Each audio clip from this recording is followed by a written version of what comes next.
तो अपन ने चैप्टर 1 और चैप्टर 2 कंप्लीट कर लिया है। ठीक है, यानी कि रीडिंग उसकी कंप्लीट कर ली है। तो आज अपन देखते हैं कि चैप्टर 1 और 2 से किस टाइप के क्वेश्चंस पूछे जाते हैं, और क्या आपको आ, बिना ऑप्शन देखे उसके आंसर आप दे सकते हैं कि नहीं, ये ज्यादा इंपॉर्टेंट है। ठीक है, जितना आप आंसर देने में कैपेबल रहेंगे उतना अच्छा आपका रिजल्ट आएगा। ठीक है, ये कुछ क्वेश्चंस मैंने सेलेक्ट किए हैं जो एग्जाम में पूछे जाते हैं।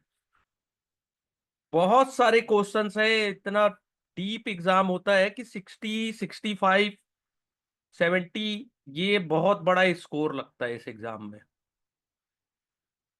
तो पहला जो क्वेश्चंस है चैप्टर 1 से, आप लोग कोशिश करिएगा आंसर देने की। ठीक है, हेजिटेट मत होइएगा। व्हाट इज द, पहला क्वेश्चन है, what is the primary role of research analyst in the decision making process. Primary role क्या है, RA means research analyst, in decision making process. क्या होता है रिसर्च एनालिस्ट का, क्या मेन रोल होता है, कोई बता सकता है? जो एक रिसर्च एनालिस्ट आप हैं, तो आपका प्राइमरी रोल क्या है कंपनी में?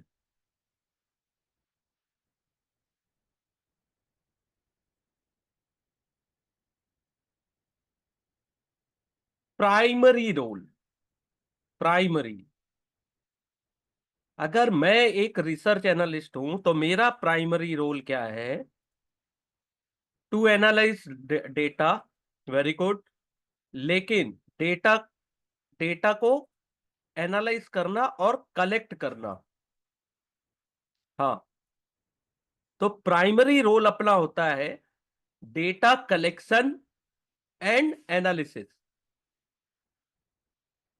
Data collection and analysis. हाँ, understanding the financials and submit to, हाँ वो भी है।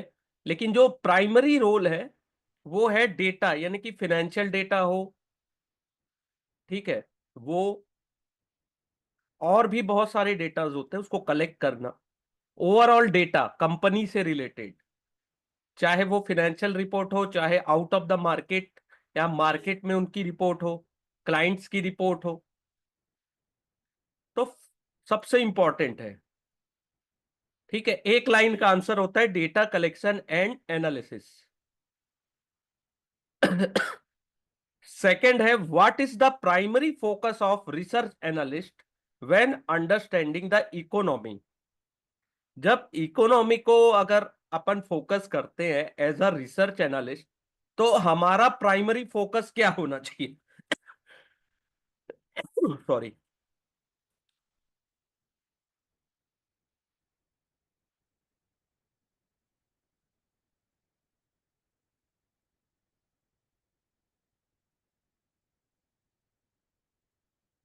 हाँ वो भी है, लेकिन ओवरऑल अपना रोल है micro, micro and macro economic analysis. अगर हम इकोनॉमी में जाए तो अपन क्या चीजें देखते हैं, माइक्रो और मैक्रो, है ना? माइक्रो और macro, change in micro and macro economic analysis.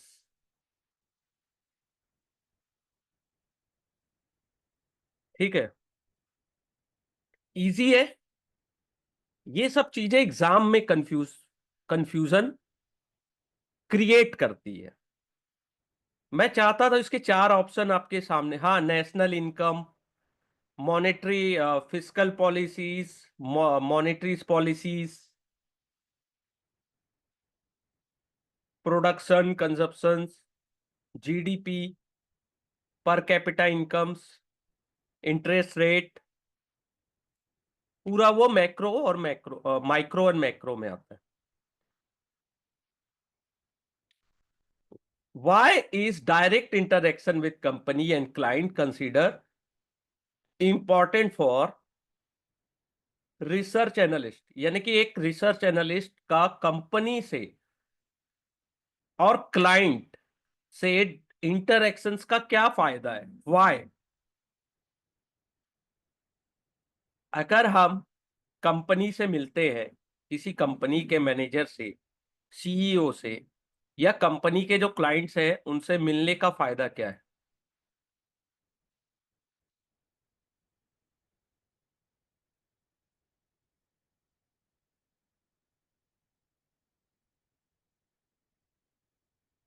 एक एनालिस्ट का काम होता है डेटा कलेक्ट करना और उसको एनालिसिस करना। अगर हम कंपनी के चेयरमैन से मिलते हैं या क्लाइंट से मिलते हैं, तो अपने को क्या पता चलता है? डेटा मिलता है। ठीक है, एक्स्ट्रा डेटा। एक्स्ट्रा डेटा यानी एक्स्ट्रा इंफॉर्मेशन। ठीक है, एक्स्ट्रा इंफॉर्मेशन मिलता है, एक्स्ट्रा। तो जितना ज्यादा अपन इंटरेक्शंस रखेंगे उतनी ही एक्स्ट्रा इंफॉर्मेशंस अपने को पता चलेगी। हाँ, एक्स्ट्रा इंफॉर्मेशंस। ठीक है, अगर अपन कंपनी से या क्लाइंट से नहीं भी मिलते तो हमारे पास बहुत सारे फैक्टर्स है कंपनी को एनालिसिस करने का। लेकिन जब कंपनी के एम्प्लॉयज से, क्लाइंट से, डिस्ट्रीब्यूटर से जब अपन मिलते हैं तो अपने को एक्स्ट्रा इंफॉर्मेशंस मिलती है, वो ज्यादा इंपॉर्टेंट होती है कई बार। ठीक है। What is the crucial quality for research analyst to identify trend and analyze financial factors? यानी कि एक रिसर्च एनालिस्ट में क्या क्वालिटी होना चाहिए कि वो ट्रेंड को समझ सके और फिनेंशियल फैक्टर्स को समझ सके। Take your time, take your time, don't worry, we have 1 hour, we have one, we will extend the session for extra 30 minutes. Okay, take your time. Exam में भी ना टाइम देना है अपने को। हमारे पास 120 मिनट्स होते हैं और उसमें हमारा टारगेट होता है कि हम 60 क्वेश्चन सही बनाए। ठीक है, 60 नंबर्स लाना, दैट्स अ मेन टारगेट। तो क्रूशियल क्वालिटी क्या होनी चाहिए, रिसर्च एनालिस्ट की क्या क्वालिटी होती है, इसको अपन ने डिटेल में देखा था।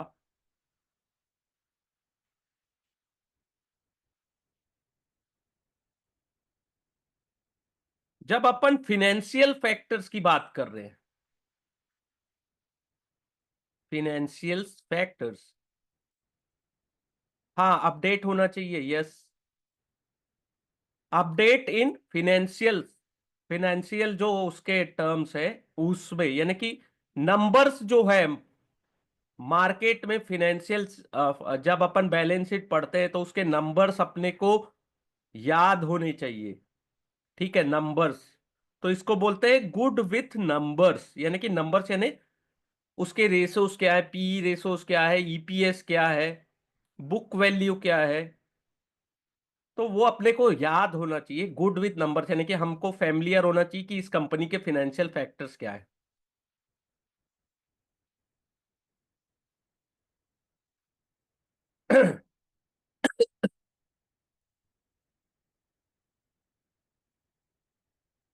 Quantitative skills, yes yes yes, very good.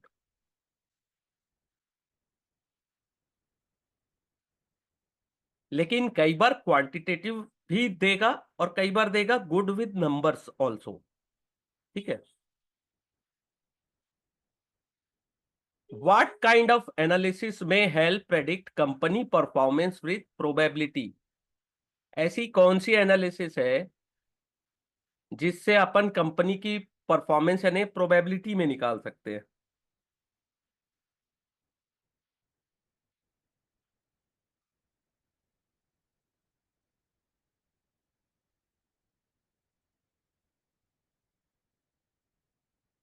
अभी आपने जस्ट आंसर दिया है उसका। Yes, quantitative skills. Yes, quantitative skills. ठीक है, प्रोबेबिलिटी कैसे निकालते हैं कि इस साल इतना प्रॉफिट हुआ है तो प्रोबेबिलिटी है कि अगले साल ऐसा प्रॉफिट और प्रॉफिट हो सकता है। ठीक है, ईपीएस इतना है तो प्रोबेबिलिटी ये है कि अगले साल और ज्यादा हो सकता है।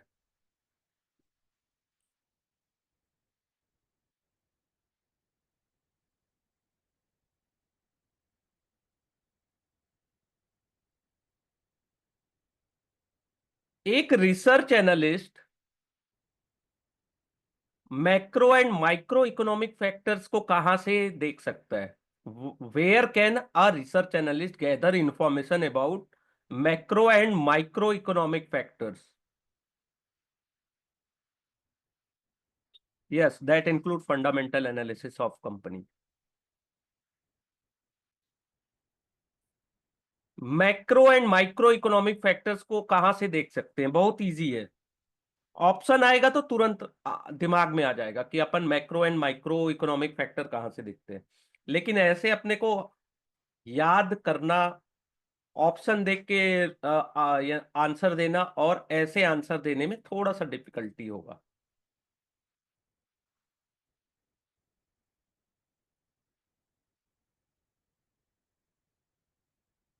मैक्रो एंड माइक्रो अपन कहां से देख सकते हैं? नो, मैक्रो एंड माइक्रो के लिए अपन international agencies like IMF, international monetary fund, Asian banks और ADB, Asian development bank, RBI,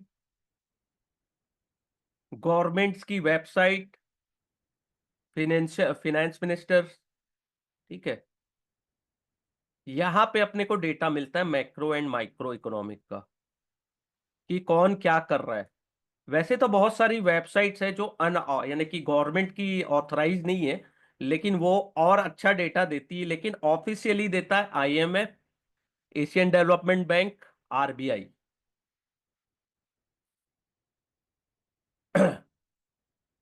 Which skill is essential for research analyst to comprehend financial statement and report? Financial statement and report को समझने के लिए एक research analyst के पास क्या quality होनी चाहिए?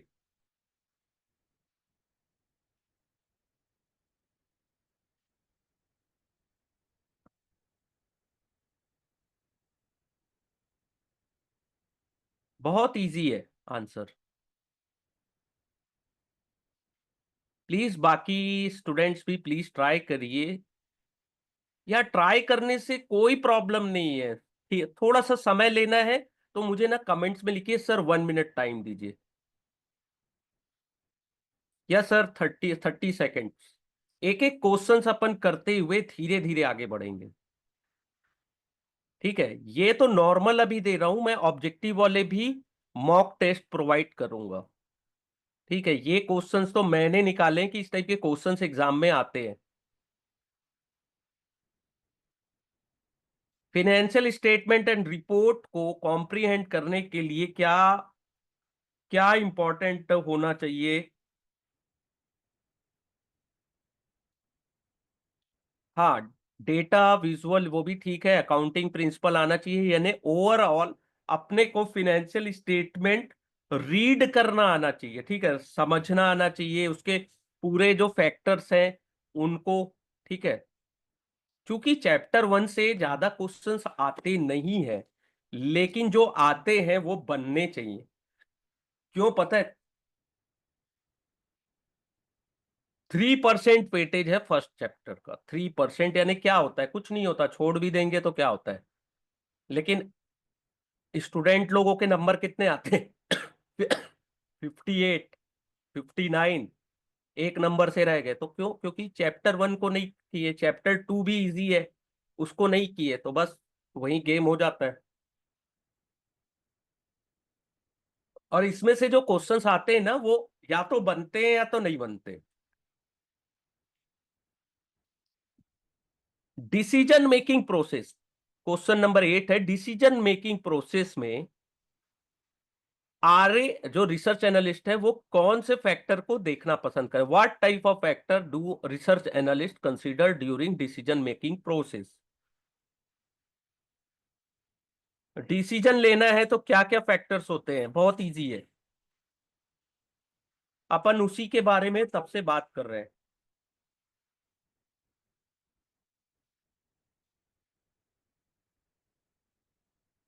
ये क्वेश्चन आता भी है, याद रखिएगा, ये डिसीजन मेकिंग वाला आएगा, घुमा फिरा के पूछेगा, वर्ड्स के थोड़े इधर उधर होंगे, आएगा ये। प्लीज आंसर दीजिए। कैसे होगा? अगर आंसर देने की कोशिश नहीं करेंगे तो कैसे होगा? थोड़ा टाइम देता हूं मैं, एक एक मिनट। डिसीजन मेकिंग में क्या क्या आता है?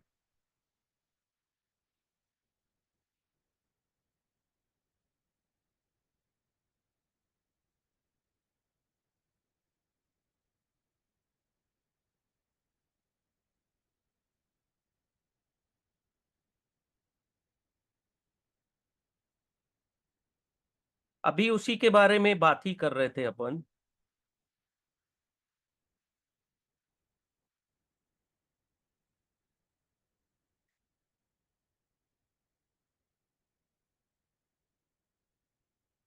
यस, ग्रोथ एंड फोरकास्ट, लेकिन इसको अपन क्या बोलते हैं? यस, वेरी गुड, आप बहुत अच्छा बता रहे हैं।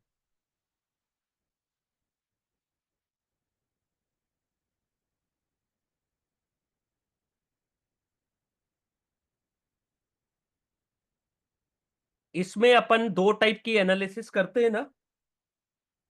क्वालिटेटिव, जिसके बारे में बात की है अपन ने, जिसको अपन, आप लोग जो भी बोल रहे हैं बहुत सही है। क्वालिटेटिव वर्क एंड क्वांटिटेटिव, दोनों एनालिसिस करते हैं ना अपन। क्वालिटेटिव याद आ गया होगा, and quantitative, yes, quality and quantity दोनों। क्वालिटी एंड क्वांटिटी दोनों का एनालिसिस। यस। अब इंपॉर्टेंट क्वेश्चन जो आएगा ही आएगा। सेल साइड एनालिस्ट क्या रिकमेंड करते हैं रिसर्च रिपोर्ट में? सेल साइड एनालिस्ट जो होते हैं,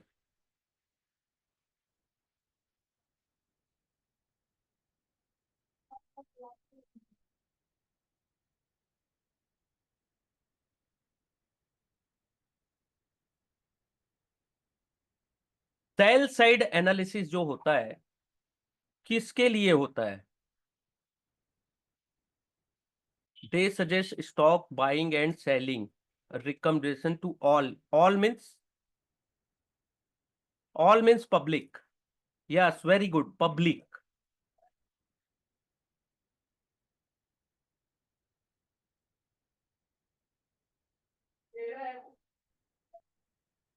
sell side public.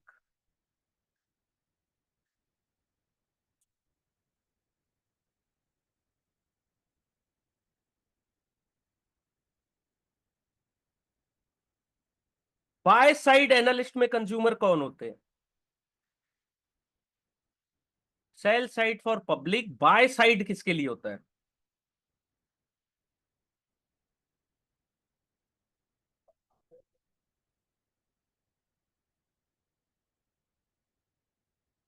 Buy side के लिए कौन होता है? बहुत इजी है, ये क्वेश्चन आएगा, don't take it easily.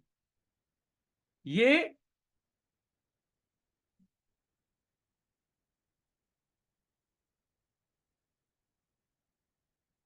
Internal consumption भी बोल सकते हैं इसको।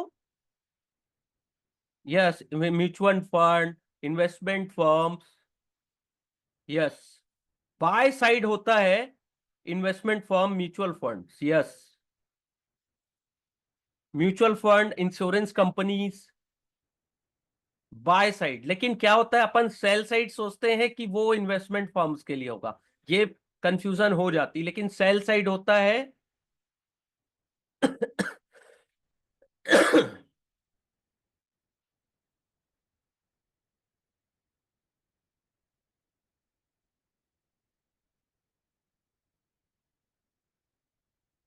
ठीक है। Yes, public. इसलिए मैंने कहा था आप लोगों से, एक बार ना उसको रीड करके आते ना चैप्टर को तो इजी आता। वैसे डोंट वरी, मैं हूं काय के लिए फिर। आप चैप्टर 2 से सेल साइड, बाय साइड, ठीक है, और इंडिपेंडेंट रिसर्च एनालिस्ट एनालिस्ट, और जो मैंने बताया अभी, रिसर्च एनालिस्ट का रोल क्या होता है, ये सब पूछेगा ही पूछेगा। और ये एक बार में बनना है, अगर बन गया तो ठीक है, नहीं बना तो फिर वो गलती होता है। ठीक है। प्रिफरेंस शेयर और कॉमन इक्विटी शेयर्स में डिफरेंस क्या होता है? चैप्टर 2 का क्वेश्चन है, preference shares and common equity shares में मेजर डिफरेंस क्या होता है?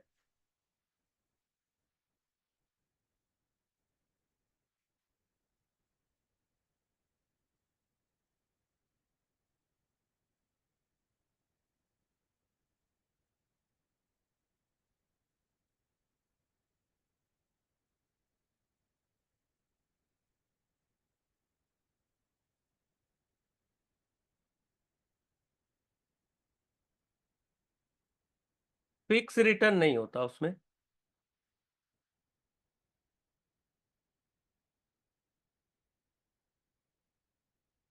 देखिए, प्रिफरेंस शेयर्स में जो डिविडेंड मिलता है वो कॉमन इक्विटी शेयर से पहले मिलता है, प्रेफरेंस शेयर्स में। और इनका जो राइट होता है प्रॉपर्टीज, जो असेट्स में, वो भी होता है।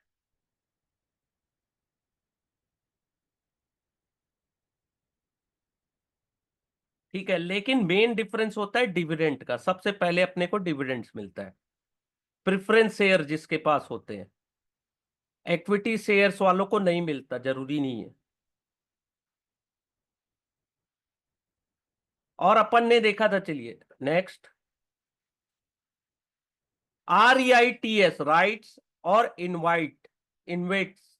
ठीक है, या इनवाइट्स बोल लो, इनवाइट्स रेट्स, ये क्या है?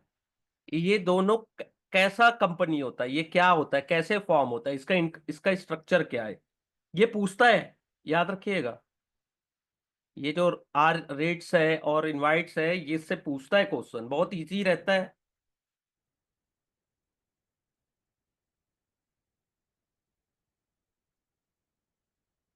क्या होता है, इनको कैसे फॉर्म किया जाता है? कंपनी होती है क्या ये? नहीं। पार्टनरशिप? नहीं। Limited liability company? नहीं। ये रेट्स एंड इनवाइट्स क्या होते हैं? Okay. I am also not feeling well sir. From last 15 days I am not feeling. Property का स्टॉक नहीं, ये एक ट्रस्ट की तरह फॉर्म होते हैं। आर रीड्स एंड इनवाइट्स जो है, ये एक ट्रस्ट की तरह फॉर्म होते हैं। ठीक है, ट्रस्ट की तरह फॉर्म होते हैं, ये याद रखिएगा। ये कंपनी नहीं होते हैं, ये ट्रस्ट होते हैं दोनों। Trust. What is dematerialisation? Demat क्या होता है? बहुत इजी है। डीमेट फॉर्म क्या होता है?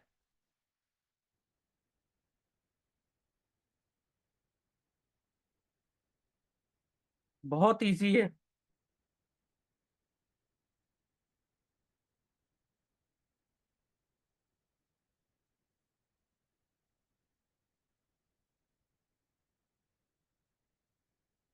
डीमेट एक तरीके से होता है कि हमने जो शेयर्स रखे वो इलेक्ट्रिक फॉर्म में, इलेक्ट्रॉनिक फॉर्म में है। ठीक है। और डीमटेरियलाइजेशन मीन्स क्या होता है कि जो फिजिकल सिक्योरिटीज है उनको इलेक्ट्रॉनिक सिक्योरिटीज में कन्वर्ट करना। ठीक है। ईटीएफ क्या होता है, ये तो पता है, ईटीएफ का full form? Tell me, ETF का फुल फॉर्म।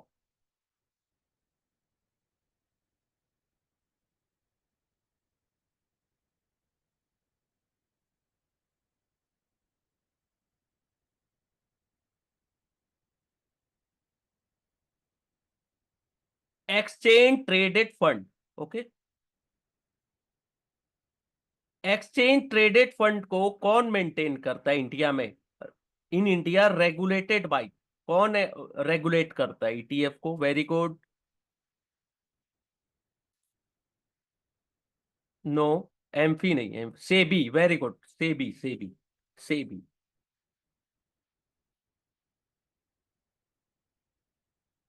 ये सब क्वेश्चंस आते हैं। अब 16th का जो आंसर दिया मैं समझ जाऊंगा, वो अच्छे से पढ़ाई कर रहे हैं, उनको रियल में एनआईएसएम एग्जाम क्लियर करना है। Who is responsible for setting and settlement and delivering share and पे मनी? कौन रिस्पॉन्सिबल होता है एक्सचेंज में शेयर की डिलीवरी देना, और जो बेचे गए शेयर्स हैं उनके बदले में पेमेंट देना? सेटलमेंट, ओवरऑल सेटलमेंट किसकी रिस्पॉन्सिबिलिटी होती है?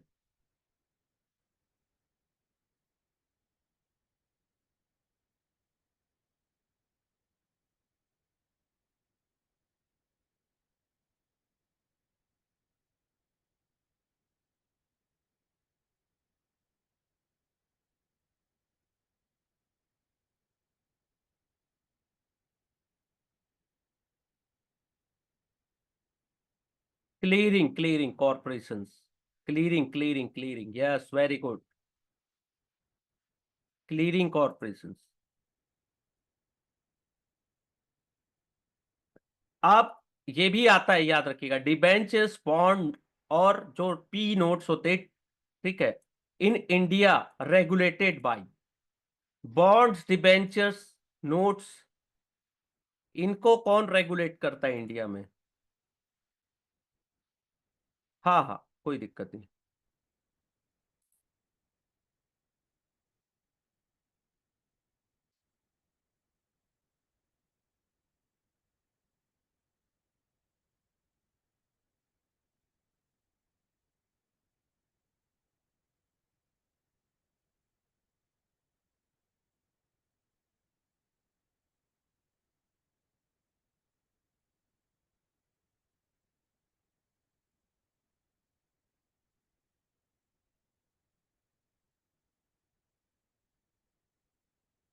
सेबी।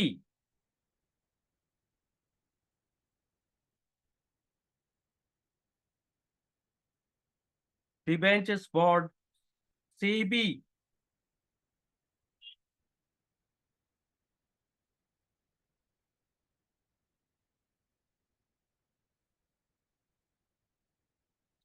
सेबी इशू करती है, रेगुलेट करती है उसको, सेबी।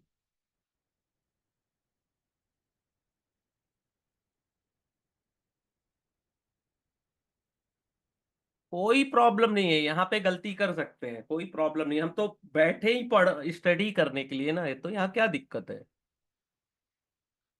ये इजी क्वेश्चन है। How many depositories are currently registered in India?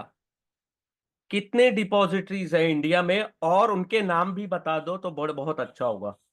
Full form जरूरी नहीं है, शॉर्ट फॉर्म में भी बता दिए तो ठीक है।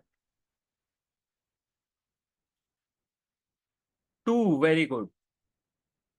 नाम बता दीजिए उनके। स्टार्टिंग एक का सी से होता है और एक का एन से शुरू होता है। NSDL, CDSL, very good. NSDL, CDSL।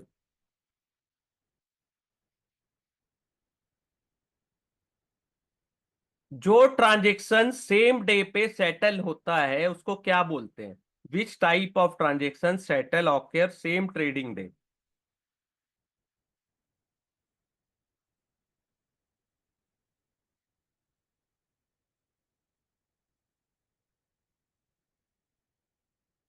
बहुत इजी है। नहीं, T+0 नहीं, डेट ट्रेडिंग ठीक है, सेटलमेंट जो ट्रांजेक्शन अपन करते हैं और जो सेम डे सेटल हो जाता है। जैसे अपन किसी से किसी ग्रोसरी स्टोर में गए और अपन ने कुछ सामान खरीदा और उसको पैसे तुरंत दे दिए, तो वो कौन सा ट्रेड कहलाता है? Same day settlement. इंट्राडे वो ट्रेडिंग हो गई। ये कंफ्यूजिंग रहेगा तो याद रखिएगा, कैश सेट ट्रांजेक्शन जो है वो सेम डे में, ट्रेडिंग डे में सेटल हो जाता है। कैश, कैश ट्रेड होता है।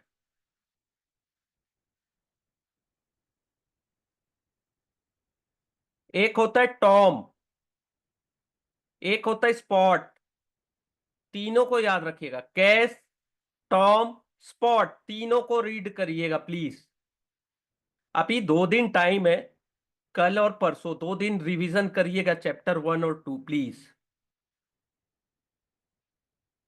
ठीक है, मैं आप लोगों को बहुत ऑनेस्टी से पढ़ा रहा हूं, तो प्लीज मुझे भी ना, आप जो मैं बोलता हूं उतना बस करिए, एक बार में एग्जाम निकलेगा। ये आता है कैश, टॉम, स्पॉट, ये तीन में से एक ना एक पूछता ही पूछता है। Cash, Tom, spot. एफसीडी का फुल फॉर्म बताइए। Primary characters of FCD. FCD का फुल फॉर्म। देखिए, थोड़ा मेरा जो पढ़ाने का स्टाइल है वो थोड़ा डिफिकल्ट है।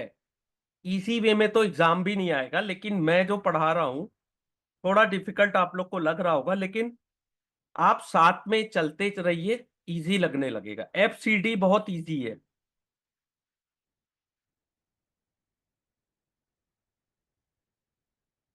एफसीडी,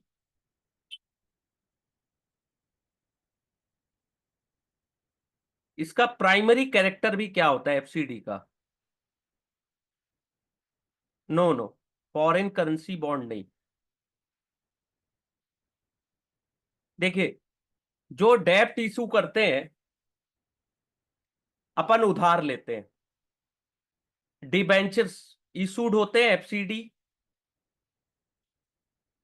तो एक होता है नॉन कन्वर्टिबल डिबेंचर्स, जो इक्विटीज में कन्वर्ट नहीं हो सकते। एक होता है एफसीडी, फुल कन्वर्टेबल डिबेंचर्स। ठीक है, पूरी तरीके से वो इक्विटी में चेंज हो जाते हैं। ठीक है, they are fully convertible into shares, तो फुल्ली कन्वर्टेबल डिबेंचर्स। ठीक है, तो ये शेयर्स में कन्वर्ट हो जाते हैं एक टाइम लिमिट के बाद, एक फिक्स डेट में। सेम, ओसीडी का फुल फॉर्म बताइए।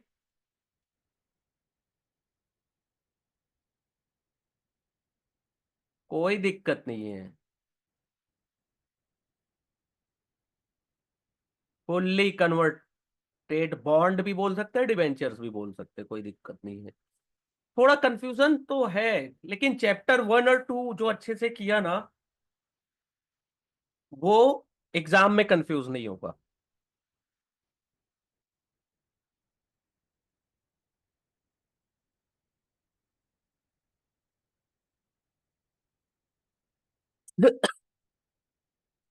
Optionally convertible debentures, primary characters of OCD are, ठीक है, optionally convertible debentures. Role up OCD यानी ऑप्शनली, या आप तो आपके पास ऑप्शन रहे कि लेना चाहते हो, शेयर्स में कन्वर्ट करना चाहते हो, नहीं करना चाहते तो ठीक है, कूपन रेट मिलते रहेगा आपको। Role of clearing corporation in exchange traded market, क्या होता है क्लीयरिंग कॉर्पोरेशन का, क्या काम होता है? क्लीयरिंग कॉर्पोरेशन का क्या काम होता है मार्केट में? अब भी कुछ देर पहले किसी ने आंसर दिया है।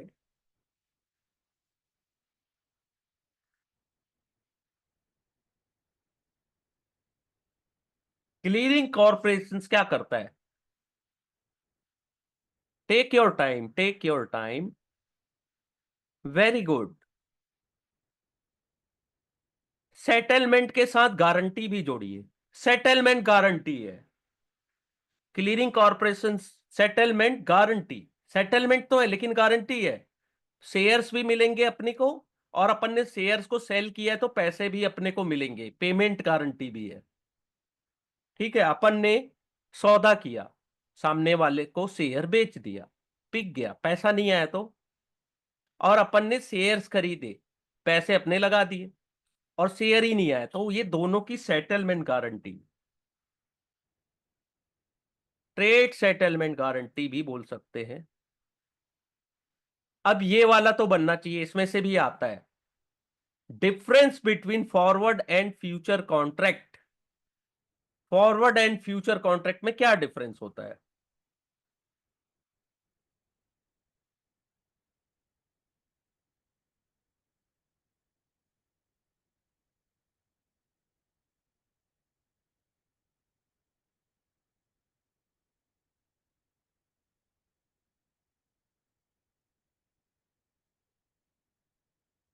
फॉरवर्ड एंड फ्यूचर में, सोचिए सोचिए दिमाग, सोचिए सोचिए। और अगर कोई ऐसा लगता है किसी को कि आपको माइक में आना है और मेरे से क्वेश्चंस पूछना है, तो रेज योर हैंड या मुझे बोलिए, तो I unmute you and you can ask me an number of questions. Forward होता है काउंटर पार्टी ट्रेड, ठीक है। और अपन फॉरवर्ड और फ्यूचर दोनों में क्या करते हैं? आगे के डेट में ट्रेड लेते हैं। दोनों में एक डिफरेंस होता है, बहुत इंपॉर्टेंट डिफरेंस है वो।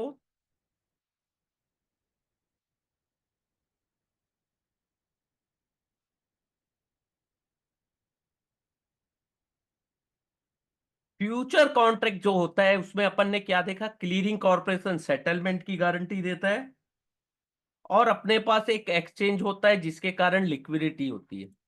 तो फॉरवर्ड एंड फ्यूचर में एक ही डिफरेंस होता है कि फ्यूचर में अपने को सेटलमेंट गारंटी रहती है, ये एक्सचेंज में ट्रेडेड होता है। फॉरवर्ड ओटीसी होता है, इसमें रिस्क ज्यादा होता है सेटलमेंट का। हाँ, सेटलमेंट की गारंटी नहीं होती फॉरवर्ड में, रिस्क होता है ना, सेटलमेंट गारंटी। अब ये इंपॉर्टेंट है, risk in foreign currency bond. Foreign currency bond में क्या रिस्क होता है?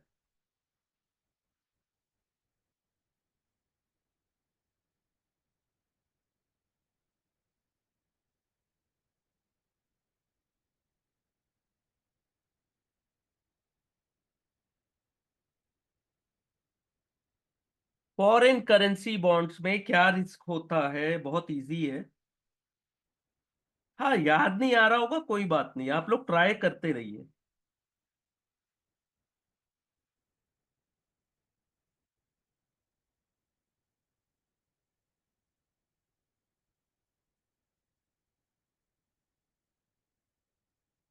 क्या रिस्क होता है? नो, एक्सचेंज रिस्क नहीं होता, करेंसी वैल्यू, करेंसी रिस्क होता है। Very good, currency risk. आपने दूसरे करेंसी में किया, करेंसी का रेट बढ़ते जा रहा है, तो करेंसी का रिस्क होता है। Very good. इन्फ्लेशन रिस्क नहीं होता इसमें। मेन जो रिस्क होता है, या यस, करेंसी रिस्क होता है। इन्फ्लेशन अपन तो दूसरे देश में है, ठीक है, वहां तो रेट फिक्स है अपना। इन्फ्लेशन रिस्क, जो मेन प्राइमरी रिस्क जो होता है ना, वो करेंसी रिस्क होता है। ठीक है, इन्फ्लेशन तो ठीक है, चलिए मान लिया। लेकिन करेंसी का रेट, मान लीजिए आपने डॉलर में खरीदा है, ठीक है, आपने बोरोइंग की है पैसे में, तो उसमें करेंसी रिस्क होता है सबसे बड़ा।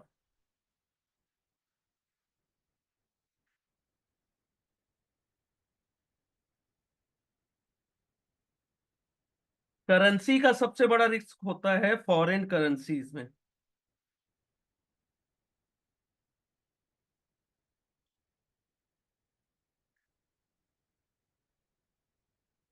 करेंसी रिस्क, सबसे बड़ा risk currency risk.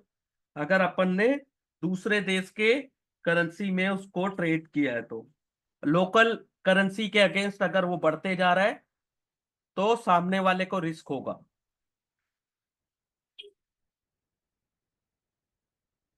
Primary role of custodians in securities market. Security market में कस्टोडियंस का क्या रोल है?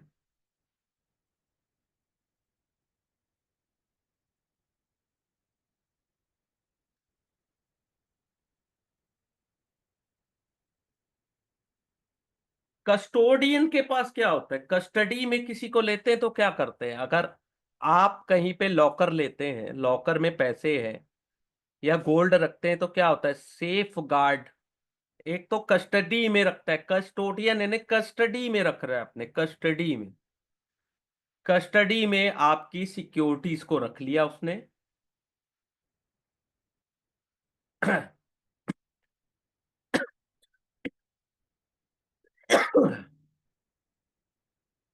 सबसे बड़ा काम होता है कस्टडी में उसको रखना, कस्टडी प्रोवाइड करना, कस्टोडियन का काम।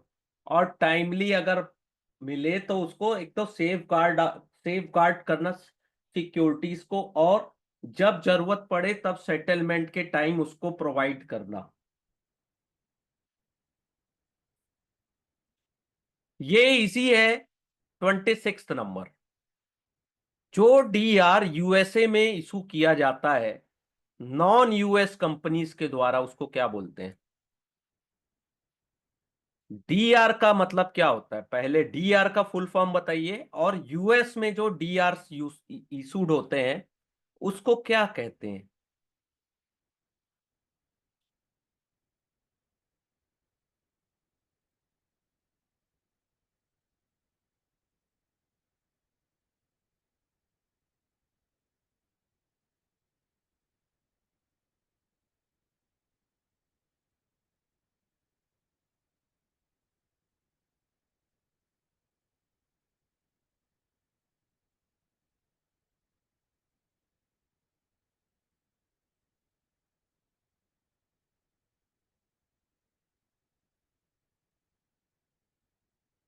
जीडीआर नहीं बोलते उसको। यूएस में जो होता है उसको क्या बोलते हैं?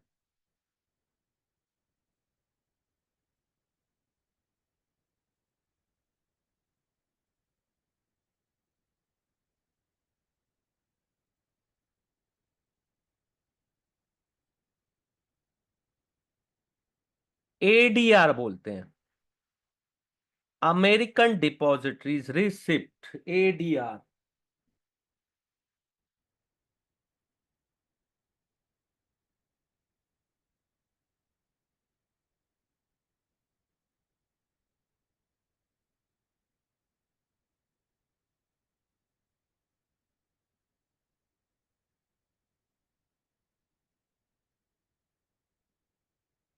ADR, depository receipt, American depository receipt, ADR USA में होता है। इजी क्वेश्चन है, इजी क्वेश्चन है, लेकिन गलत हो जाता है। SCRA एक्ट 1956 डिफाइन करता है सिक्योरिटीज को।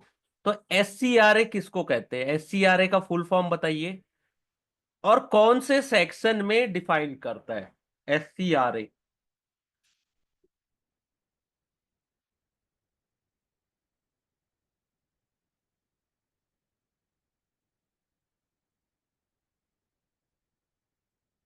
प्लीज कोशिश करिए।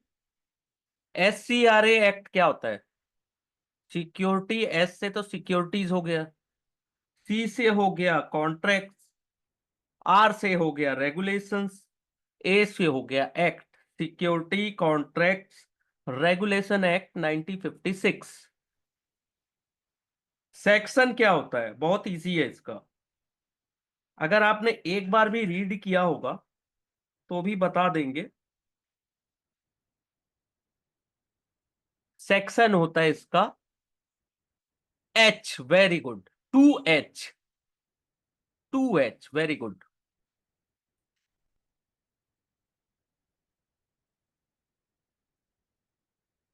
Merchant banker roles in securities market, अब बताइए, बहुत इससे आता है क्वेश्चन, मर्चेंट बैंकर से रिलेटेड क्वेश्चन आता है।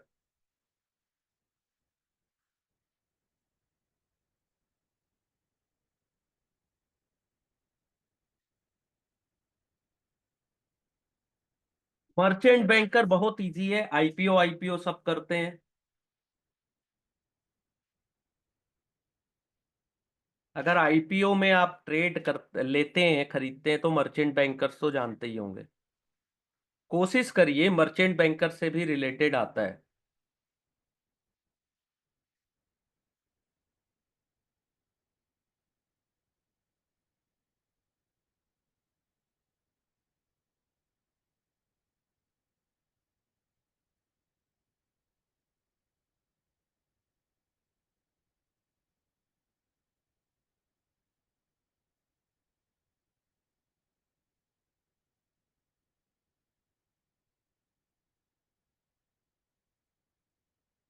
मर्चेंट बैंकर्स का क्या काम होता है? बाकी लोग भी प्लीज ट्राई आंसर करिए। मर्चेंट बैंकर का क्या रोल होता है? मर्चेंट बैंकर जो आईपीओ का जो पूरा प्रोसेस होता है उसको हैंडल करते हैं।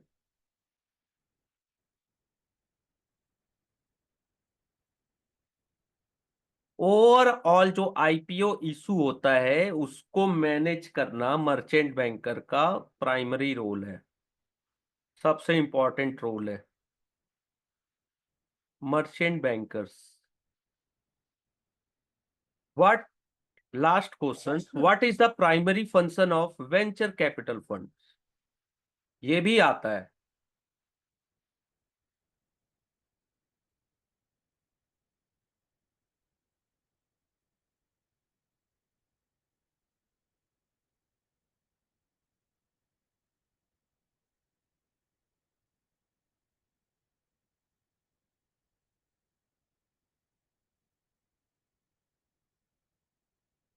वेंचर कैपिटल्स कहाँ पे इन्वेस्टमेंट करते हैं, यही उनका प्राइमरी फंक्शन होता है। Venture Capitals.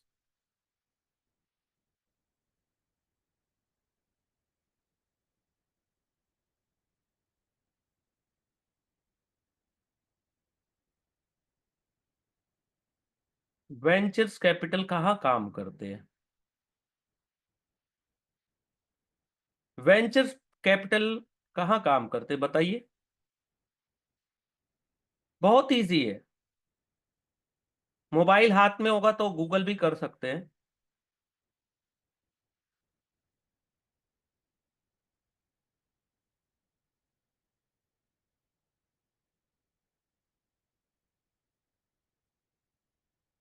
वेंचर्स कैपिटल कहाँ इन्वेस्टमेंट करते हैं?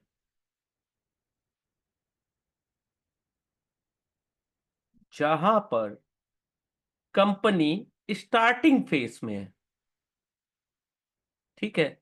जैसे भी एक पौधा है, वो छोटा सा भी छोटा सा पौधा है, वो आगे चल के पेड़ बनेगा। तो वैसी जगह वेंचर्स कैपिटल इन्वेस्टमेंट करते हैं। हाँ, स्मॉल न्यू नहीं, इस सब कंपनी, स्मॉल न्यू कंपनीज जहां पे ग्रोथ ज्यादा दिख रही है।